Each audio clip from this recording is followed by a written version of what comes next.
Merci pour la question. Avec la Première ministre, nous avons fait le tour d'horizon de l'ensemble des problèmes que nous rencontrons au Congo central.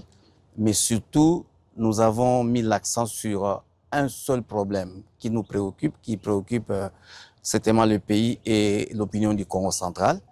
C'est celui du projet de notre port en eau profonde.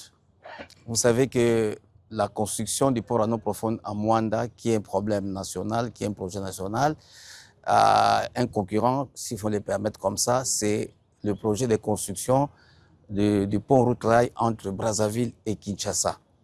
Alors on doit rappeler que depuis des années passées, l'opinion congolaise en général et l'opinion du Congo central en particulier a toujours insisté qu'on n'est pas contre ce projet du pont route-rail qui est un projet d'intégration régionale, mais d'abord, chez nous, commencer et progresser avec le port en eau profonde de Banana. Et chaque fois que nous sentons le projet du pont route-rail entre Kinshasa et Brazzaville essayer de progresser, quand nous avons des informations, nous venons alerter le gouvernement. C'est pour ça que nous sommes venus alerter le gouvernement. Nous sommes sûrs que le président de la République qui a toujours promis, qui a toujours rassuré la population congolaise en général et celle du Congo central qu'on ne commencerait pas le projet du pont route-rail entre Kinshasa et Brazzaville sans que celui des Moanda ne prenne corps. Et donc nous sommes toujours rassurés par cette assurance, excusez-moi comme ça de me répéter, du président de la République. Mais comme j'ai dit, nous sommes encore venus insister, et pas rappeler, mais en tout cas partager avec la Première ministre pour que ces informations que nous recevons sur le projet pont route-rail, qu'on les vérifie. Nous sommes venus nous rassurer, nous sommes venus les vérifier et nous sommes fait une idée de ce qui se passe. Donc nous sortons d'ici rassurés qu'effectivement, quoi qu'il arrive, on ne pourra pas commencer, faire progresser le projet du pont route-rail entre Kinshasa et Brazzaville sans que le port de Banana ne prenne corps.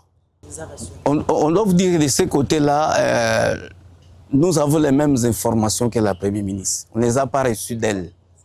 Hein? Les informations, c'est que c'est vrai, il y aura encore des accords qui seraient signés. Parce qu'il existe déjà un accord qui avait été ratifié par le Parlement en 2021. Là, ça concernait, on nous avait rassuré à l'époque, avec débat au Parlement, nous étions là, on nous avait rassuré que ça n'aiderait pas au début des travaux. Cet accord-là des prêts de la BAD entre Brazzaville et Kinshasa, c'était juste pour les travaux d'études. Maintenant, on est venu encore nous enquérir de la nature de ce qui pourrait être signé prochainement et je pense que nous allons voir le ministre des Finances qui est plus concerné que la Première ministre parce que ça sera signé par le ministre des Finances. Donc d'ici, nous irons voir le ministre des Finances pour continuer à insister sur notre message que quoi qu'il arrive, quels que soient les gestes qui seront posés, on ne va jamais accepter, je insiste bien, que ce projet auquel on ne s'oppose pas, le projet de l'érection du pont route-rail Kinshasa-Brazzaville ne commence pas avant, que ça ne prenne pas corps avant le port en eau profonde. Donc c'est ça notre leitmotiv. Non, après l'échange, elle nous a rassurés, elle est la Première ministre. Donc lorsqu'on la voit, on ne peut sortir qu'elle est rassurée. Mais elle reconnaît qu'elle n'est pas seule, de travailler avec tout un gouvernement. C'est pourquoi nous avons trouvé nécessaire aussi de trouver d'autres membres du gouvernement, toujours pour nous rassurer. Voilà.